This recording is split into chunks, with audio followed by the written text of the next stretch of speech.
Hi, welcome everyone on behalf of the Mindalia TV team. Welcome to Mindalia live streaming. Today with us, we have the company of Dianne Shelton, and the space that is about to start, we have decided to name it Spiritual Resiliency in Times of Great Change. I guess that you can guess a little bit about what we're going to be talking about. Dianne Shelton, she's also known as the Somatic Mystic. She is a Somatic Experiencing Practitioner. She is a master Sufi teacher and intuitive. And before starting with her, I just want to remind you that we are an international nonprofit organization that you can help us reach more people by just liking and subscribing. And also remind you that you can experience or enjoy this very same space in Mindalia Radio Voz. We're sharing there this type of content. You have access to it 24/7, www.mindaliaradio.com. Having said that, let's just welcome Dianne Shelton. Dianne, welcome to Mindalia once again. How are you doing today? I am doing well. Thank you so much. It's a pleasure to be back. And it's my pleasure as well. We're going to be talking about spiritual resiliency. Resiliency is a word that we have been talking about for a while now. I would say more than a couple of years. It's a very interesting concept about probably starting again, about not quitting, about keeping ourselves strong through the storm, right? But correct. When we say spiritual resiliency, so how does this differentiate from regular resiliency or the resiliency that we are used to hear about? Yeah, that is a very good question. And it builds upon the resiliency we naturally feel in our bodies and in our everyday lives. But we want to take it one step further and being able to open up the heart and the spirit to contain the great things that are happening on our planet right now around us. So we're just up leveling, as we say. Funny because is it up or is it deep or both? Or both, right? It is both. Yeah, very, very good. It is up, it is deep, it is within, and it is embracing all that is. It's interesting also the fact that you are like a trauma practitioner. You go to the moment in being implanted or has been experienced by us. You go there and you help people, get unstuck, if that is even a word, like get out of that situation. And since we wanted to stay within the topic of what's going on right now, we don't even need to say what, right? Everybody knows. Is there trauma being created right now in on us due through the thing that's been happening? Yes, and that is a wonderful question, and let's talk about that. By the very definition, trauma is a life event where we feel helpless to be able to respond. And in the moment right now, since 2020 has come into existence, we as a planet, as a collective, as a community, international, have experienced a high level of trauma.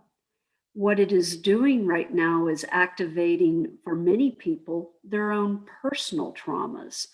So now you have like two great storms coming together. And trauma is trauma on the nervous system, on our emotions, how we think, and how we view the world. So this is a great time to be able to come together and heal collectively and individually.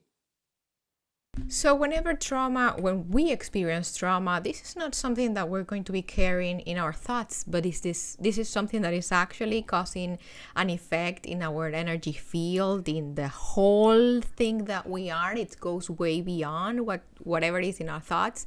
Is it also being imprinted in our biology and in our chemical system, to say it in a way? I'm not sure if I'm using the proper words, but I guess that Yeah, you have the essence of it. And in actuality, the truth is, and the way that we're able to help resolve trauma is that it actually comes into the body, the cells, the muscles, our central nervous system. So we first do what we call bottom-up processing, meaning we work with the body, we work with the emotions, and then of course the tricky piece is our mind, what we make up about it, right? The human species is the only species that really feels shame. Of course, doggies and cats do, but we're the ones that really give ourselves a hard time for being weak, or not being able to escape, right? Are not being able to tough through it and make all the bread this year and do all of the projects. Sometimes we just don't have the bandwidth. And that is a traumatic response that we're seeing across the board right now. How about fear? Because can we get trauma by not even experiencing someone, but being scared of that something is going to potentially happen to us? Are we receiving trauma just by probably listening to certain types of information? Correct. So, yes, we can experience secondary trauma. The fear response, oh my gosh, we are so wired. We're such a beautiful, beautiful, our bodies are incredible. Millions of years of programming in this. And so we are wired for survival. And that survival mechanism in the middle brain and in our brain stem can get activated. And I don't know about how you feel, but I know me personally, I have felt helpless of this unknown, a lot of unknowns, and it has triggered the fear response in my own body. Even though rationally, I know that things are going to be okay. Spiritually, I know we're going to be okay. And yet my beautiful brain still goes to those places. Fear has a place. Don't touch the hot stove, right? That's a good example. But when it becomes habituated and our nervous system can't discharge that very like elevated response, then we see what we call the trauma response. I love that you use the word habit.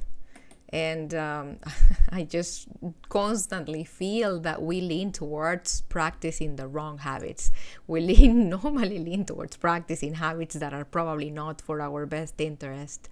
And I wanted to ask you if there are habits that we could have that would help us achieve probably a better state of calm, state of happiness and patience, and those are states that normally are going to end up probably even giving us a higher vibration, and by a higher vibration, of course, a better manifestation of the world in which we're living in. Yes.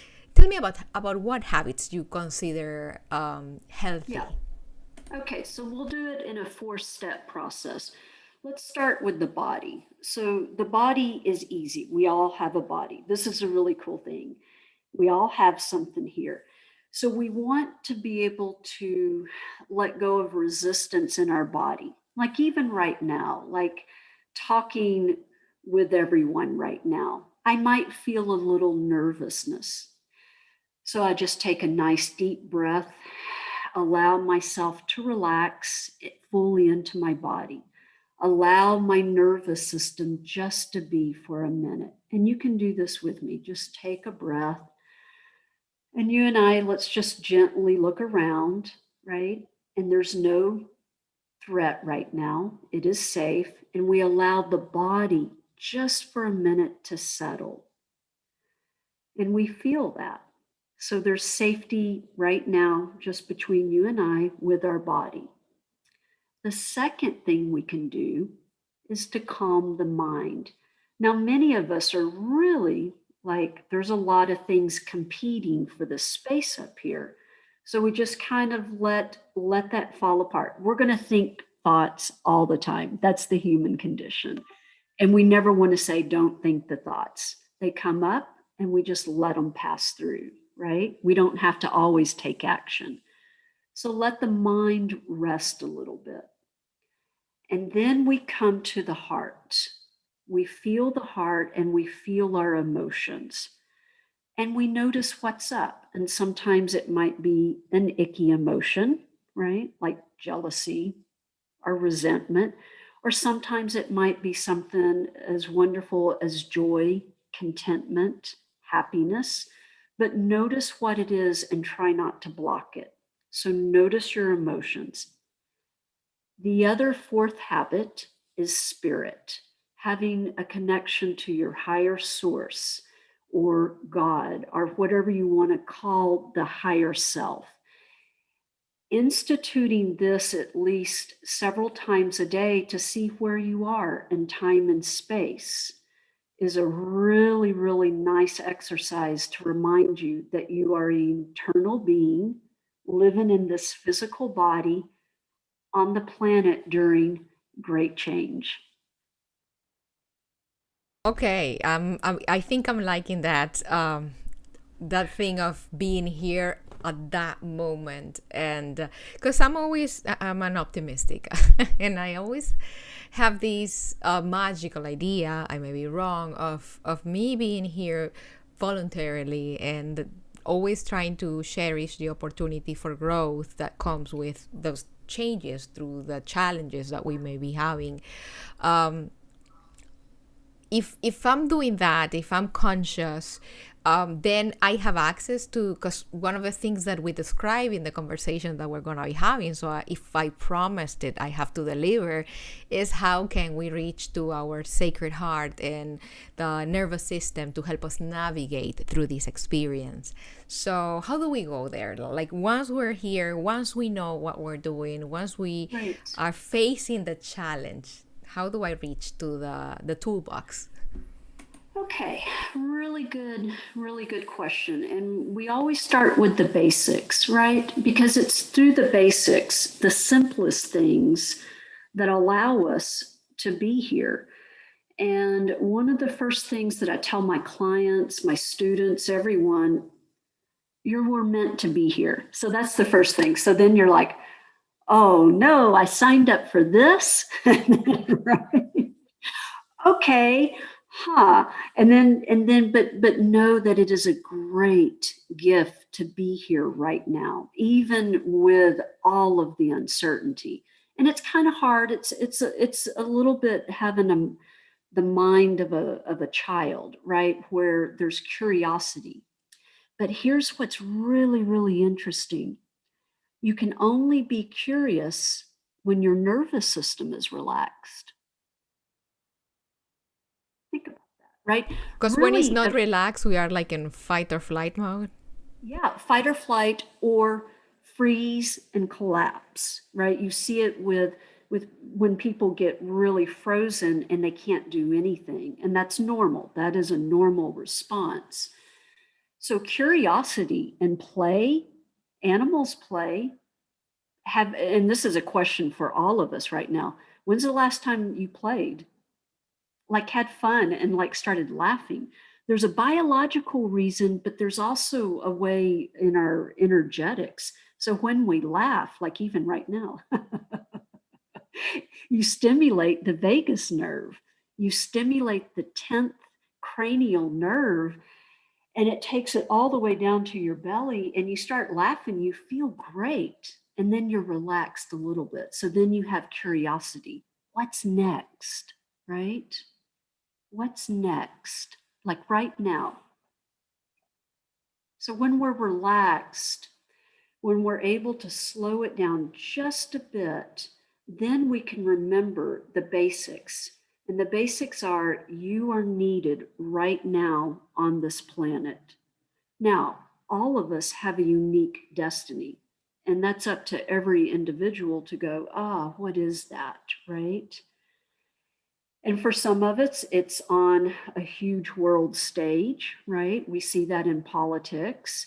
For others, they could be doctors coming up with vaccines or healthcare workers, or, and especially this year, people who work in the service industries. Oh my gosh, thank you so much for all the people who deliver the packages, or our grocery store workers, or the people that are making sure that the planet keeps going.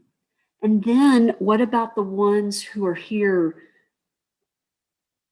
putting information out into the world so that we don't feel alone? right? So all of us have a purpose, but we have to slow down long enough, be embodied, know what our emotions are to be able to meet life. And this is the thing, and this is like you can feel this in your body right now. Life is coming at us, whether we like it or not,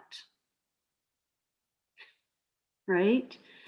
And how we have a chance to meet it with some grace and ease, because all of us would love to have grace and ease.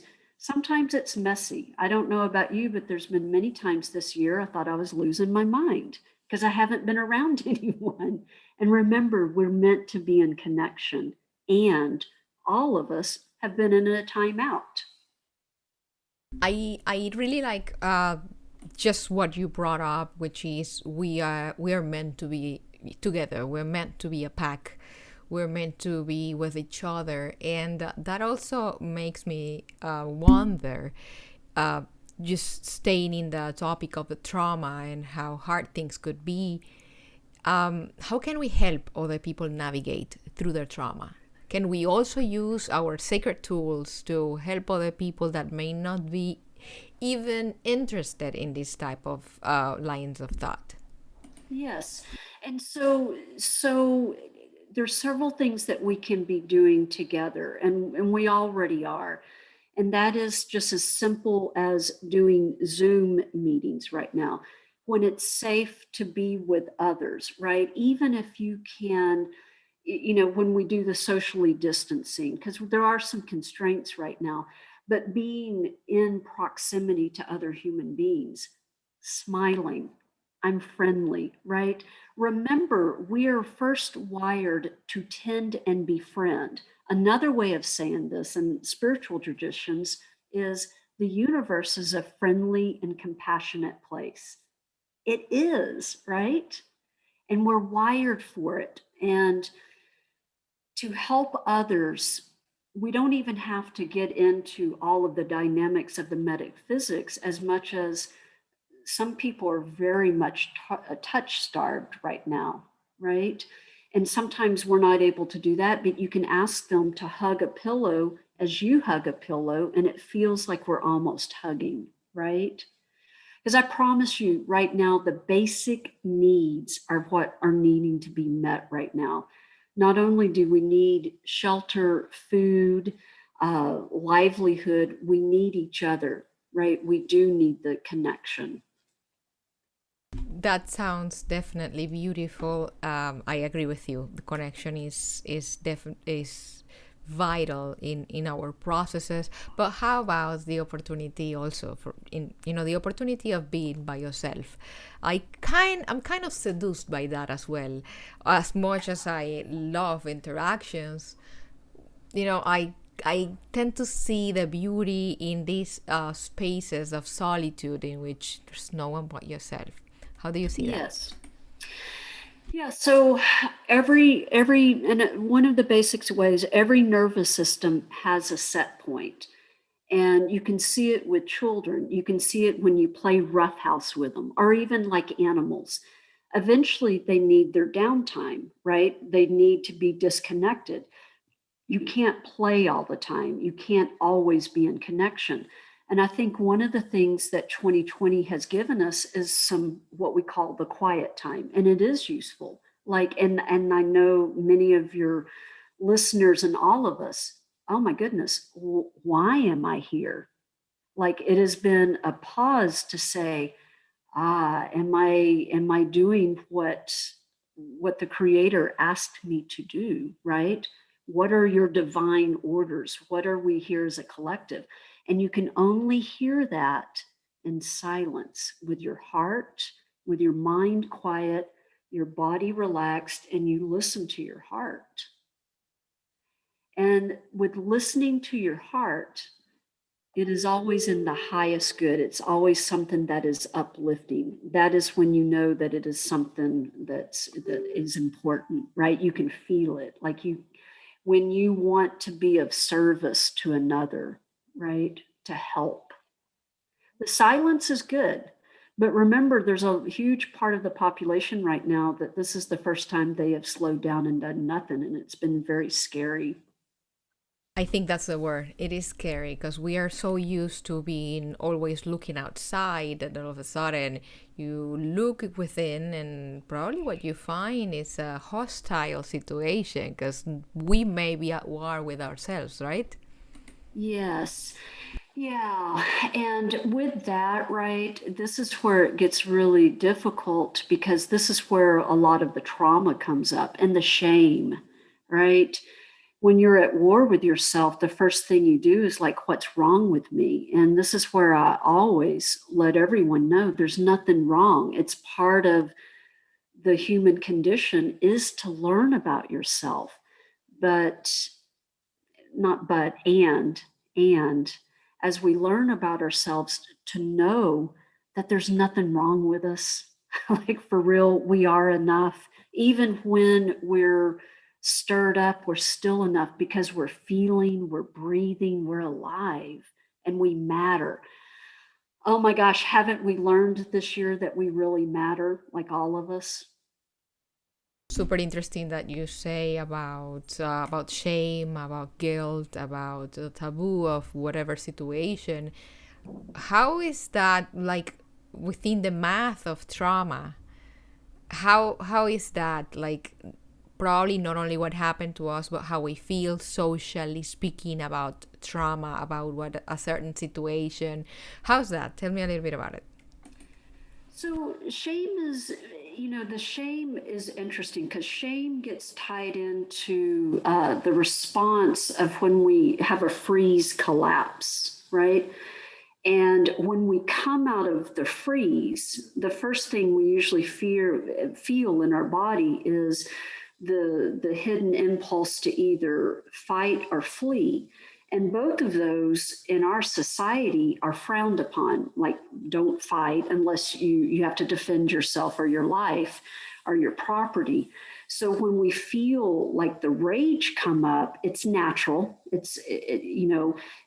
We have to channel it into our healthy aggression. And most of us don't know how to handle the basic biological things going on in our nervous system. It is the same with shame.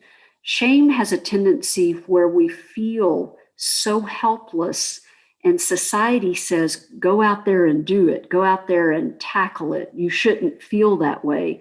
And here you are in your body feeling all of these sensations, and people are doing this. Whew, that's hard. So we have to step away from the conditioning of the mind and say, everything you're feeling is normal, putting a normalization on your nervous system. This is what's interesting. This is what I love about the trauma work from the body perspective. There's no shame about your body, but everyone puts shame into what you think and feel, like snap out of it, right? And people can't do that. It's hard. So it's a double-edged sword, and the way we gently work from it is to slowly warm up to the idea that there's nothing wrong with you and you have every right for your emotions.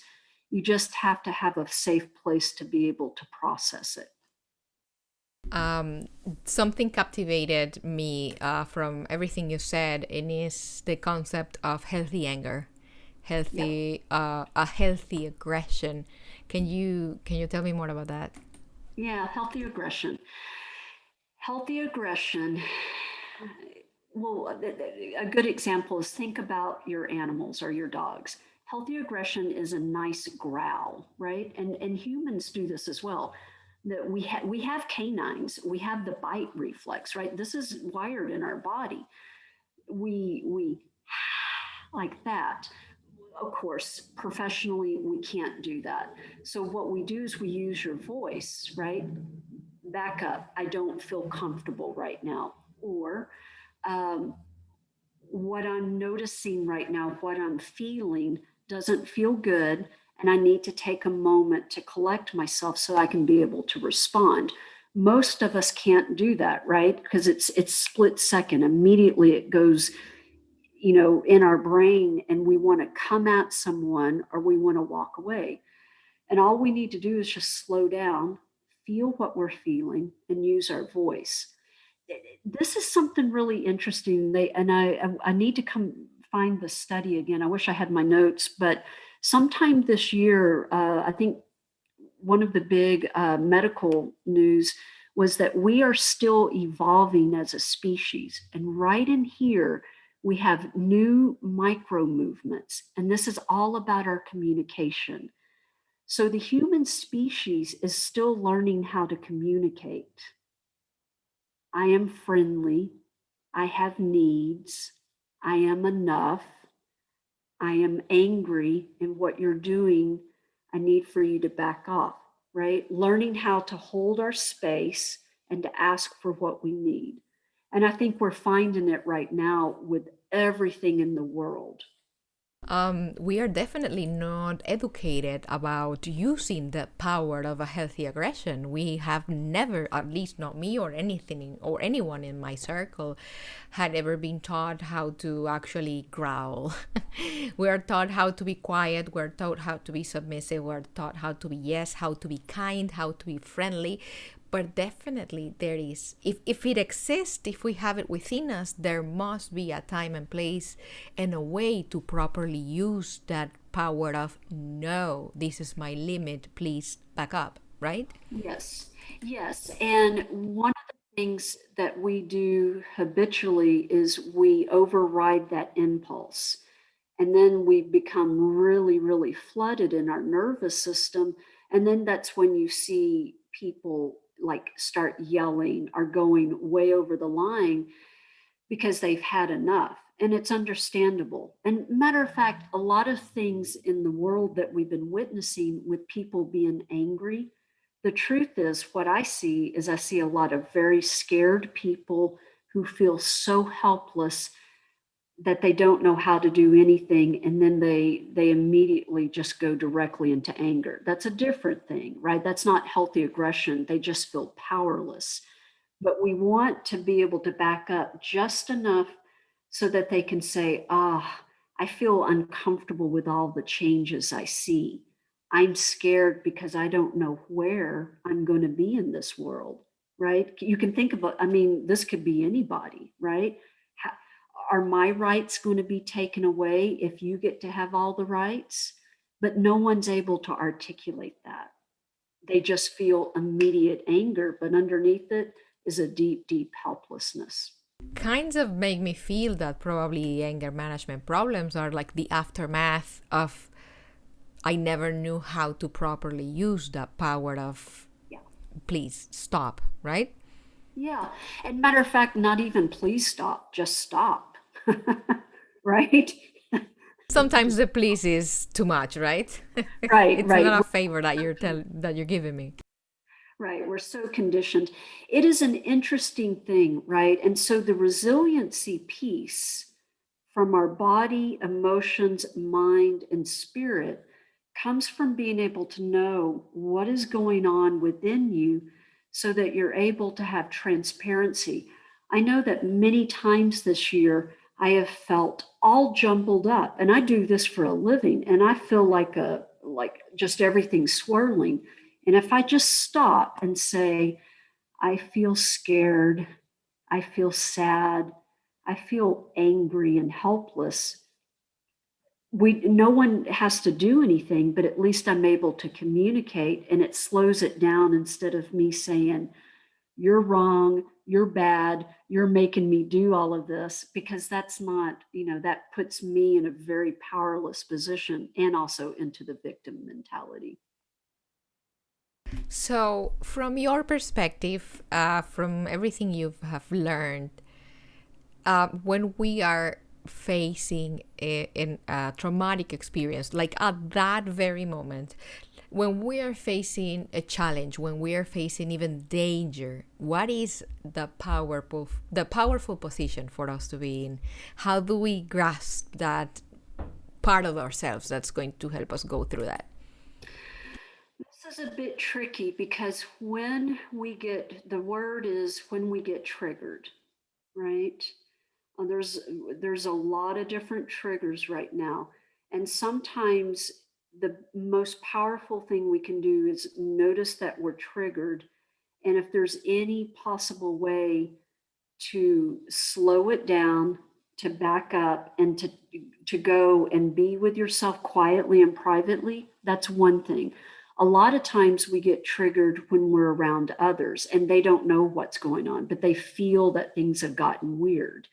So if it's people close in your circle who know you, you just say, whew, I'm having a process and I need a moment, right? And then there are times when it just escalates really, really quickly and you have no control, right? Or you do, but it feels like the impulses are moving very, very quickly. And in those moments, again, just being able, if you can, just taking your foot off the accelerator, right? Don't put on the brakes because it will cause an accident, but just take your foot off the accelerator just to slow it down a little bit. You talk about communication, and I can clearly see how that could be key. We are not only neglecting communicating our own needs, but it's this probably illusion of comfort sometimes, or the how they call it, like toxic positivity, in which, and I think that maybe under that statement we may be not listening to what other people has been trying to tell us about their needs. How can we be fully open without being condescending with other people? Like, I hear you, I know you're here, but how I want to know what's the middle line on that. Yeah, so where that and this is this comes from being able to listen, right? Being able to really listen. And this is interesting. It has nothing to do with your ears, but we do have to be able to relax our own resistance when we listen to others, right? There's a way that we can listen and let someone else know that Let me while we don't. interrupt you because I love it and I want you to repeat it. It has nothing to do with your ears. Yes. Say it again, please. Yeah, true listening has nothing to do with your ears. It is about a state of being, right? When we really listen to another human being without any agenda, yeah, this is powerful. When we really listen deeply, we heal.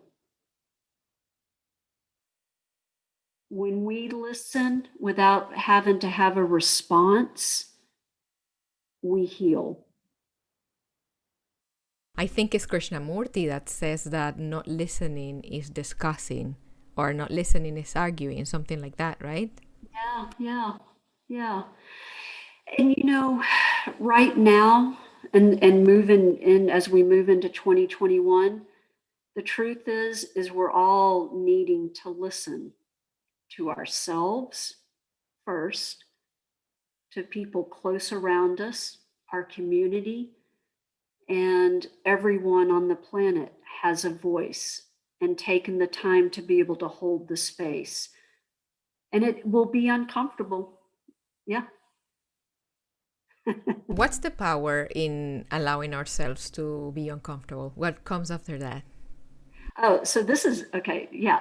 Well, and you said it earlier at the top of the hour, it's manifestation, right? So when we're confronted with a lot of contrast, right, it makes us uncomfortable, but it opens the place so that we can expand more. So the very things that we want, we actually have to kind of lean into it. Our discomfort is a good tool. Pain is a good way for us to realize that we are in resistance to all that can be. And this isn't about being Pollyanna positivity.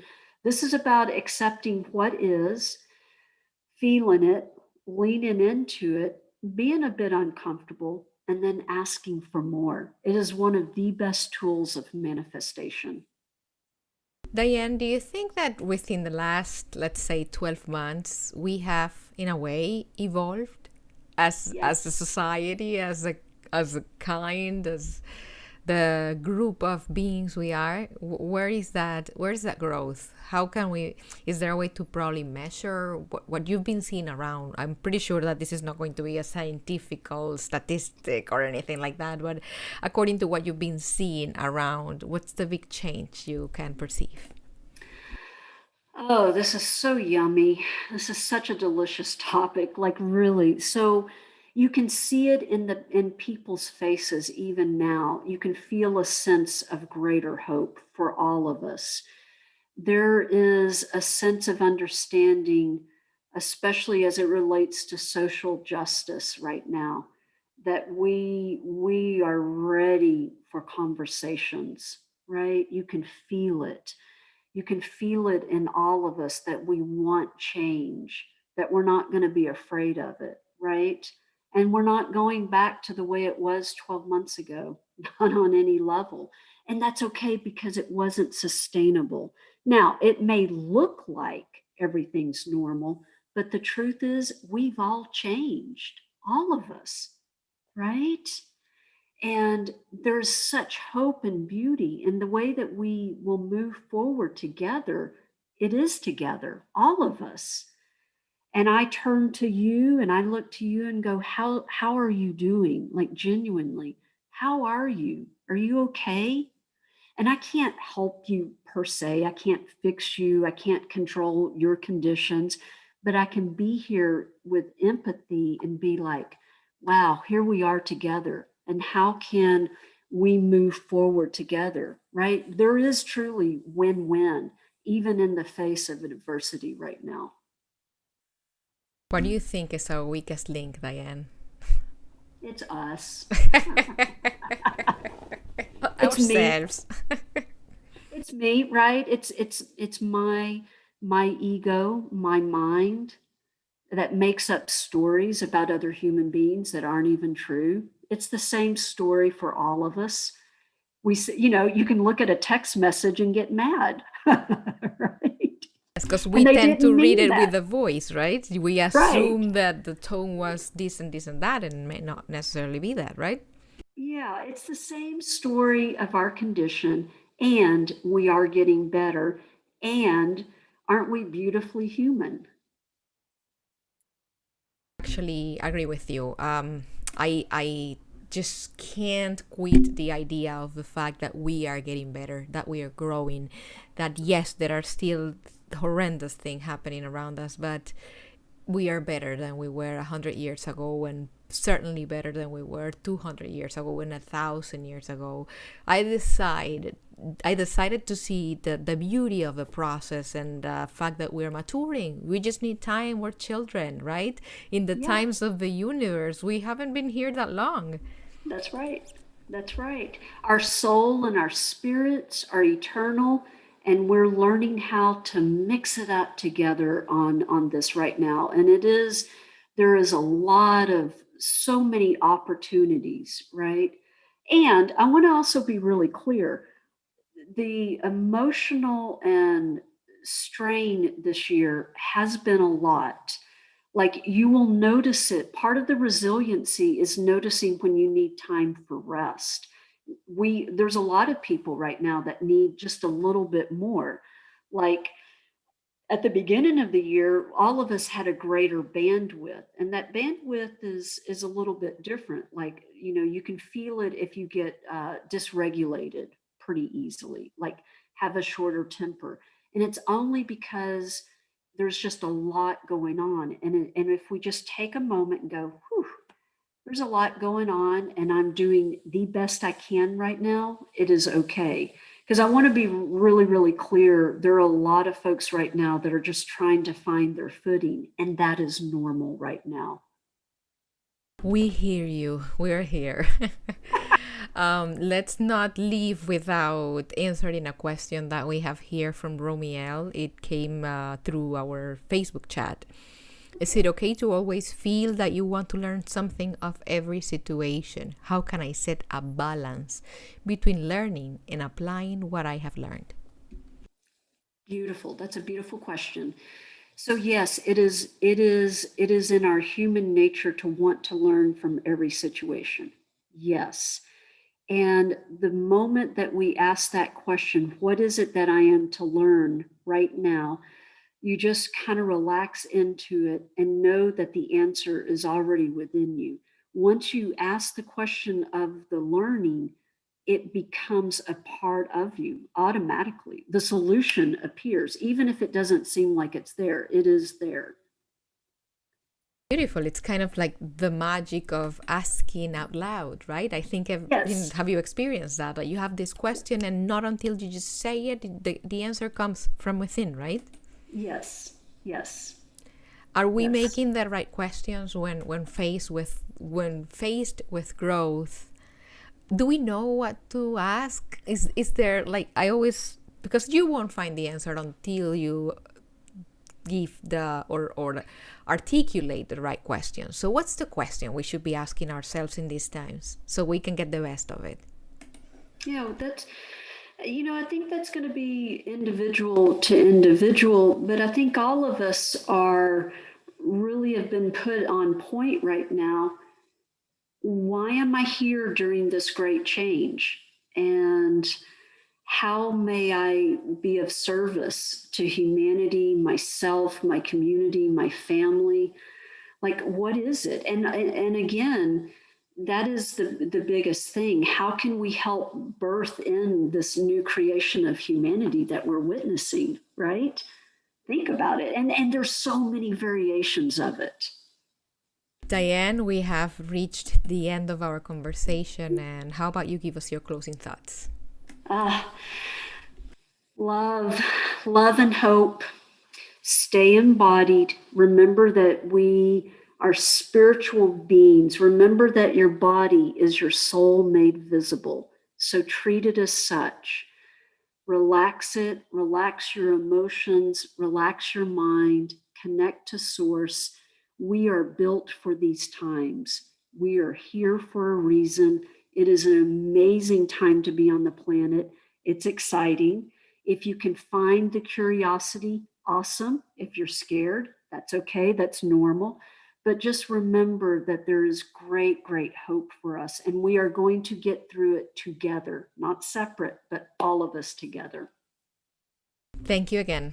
Thank you for sharing your tools and navigating with the Mindalia community this great change. I also feel very blessed and very grateful that we get to live this era together. To the people that have been with us, once again, thank you. Remember that Mindalia.com is an international nonprofit organization that you can help us, you can like, you can subscribe. With every single thing you do, you help us reach as much people in the planet as possible. And well, once again, all our gratitude, a very big hug, and until next time.